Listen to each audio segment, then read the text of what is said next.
And now let's delve deeper into this week's top stories with the squeeze.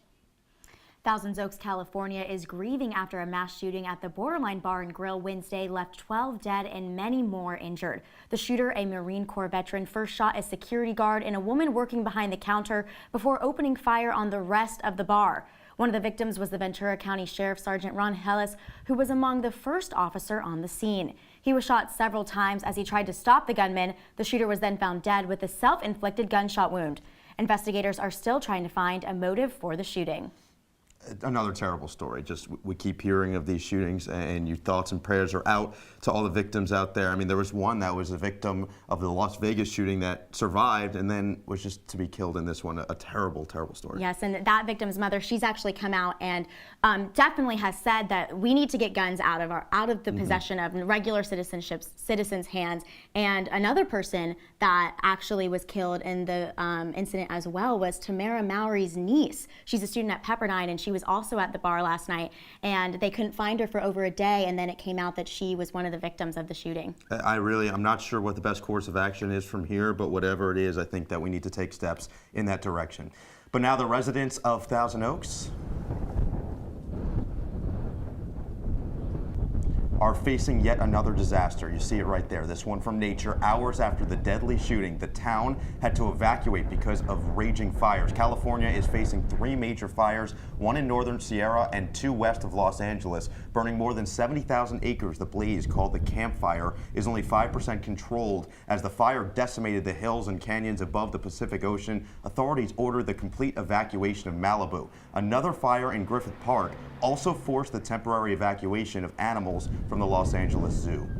So just another sad story from California. Our prayers and thoughts are with everyone that had to evacuate. And now one building that they announced last night that has caught fire right now is actually Bachelor Mansion. You know, that's right near my heart. Yes, yeah. I know. Noah's a huge fan of the show, and the mansion actually caught fire around last night, and at least one part of the building where actually a lot of the production crews stay during the show has already burned to the ground, and they'll probably see more destruction of the mansion today. It seems like they've done a good job of evacuating as many people as they need to so far in this disaster, but again, I'm not sure what the best course of action is here, because this one's by nature, so there's really only so much you can do. Yeah, so the evacuations are key, and I think they've done a great job with that. Yes.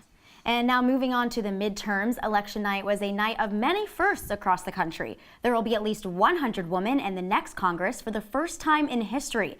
This includes the first 2 Muslim women and 2 Native American women elected to the House. And New York City's Alexandra Ocasio-Cortez is the youngest woman ever elected to Congress at 29. At the state level, Colorado elected the first openly gay governor, and Maine elected its first female governor. In neighboring Central New York's 22nd district, uncertainty still reigns as incumbent GOP Congresswoman Claudia Tenney trails Democrat Anthony Brindisi by only 1,500 votes, which is less than the total of absentee ballots. Another wild day in politics. The biggest thing for me is I'm done watching the presidential, not even presidential, the election ads.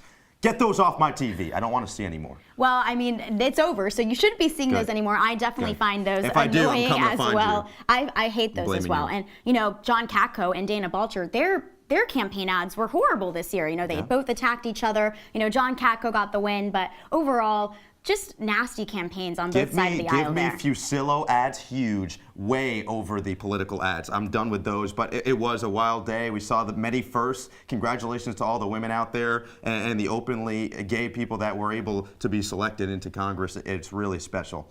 The Trump administration has revoked CNN White House correspondent Jim Acosta's press pass to the White House. The action came Wednesday night after a press conference where Acosta refused to hand over a microphone to a White House intern while he was asking the president questions.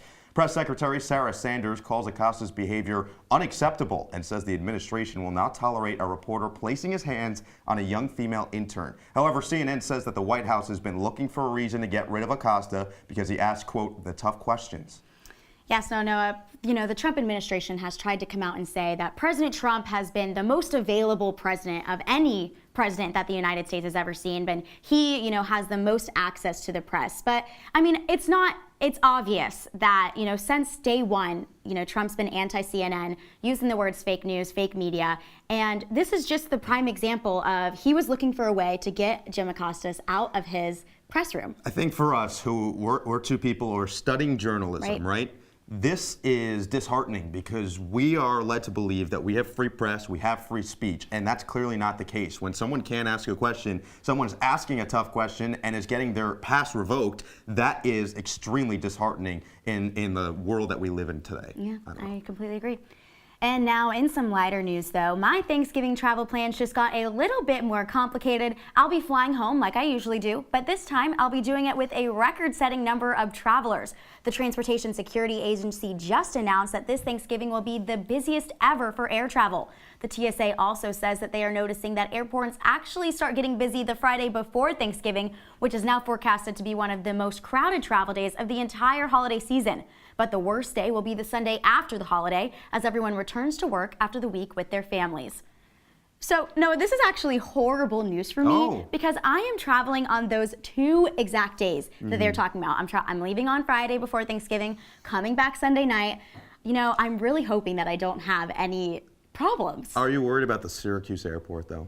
You know, Syracuse Airport, you really just knock on wood, I'm not trying to jinx myself, but I have never had a problem there. And it's supposed to snow on Friday, and, you know, I'm not even nervous about it because the Syracuse Airport is so equipped to deal with snow. I got you right now. Just knocking on wood for you right now because I feel like you jinxed yourself big time. I'm driving. AAA said that the problem is going to be just as bad for drivers, so we'll see. I really hope there's no snow. I'm over snow. As a driver, hate snow.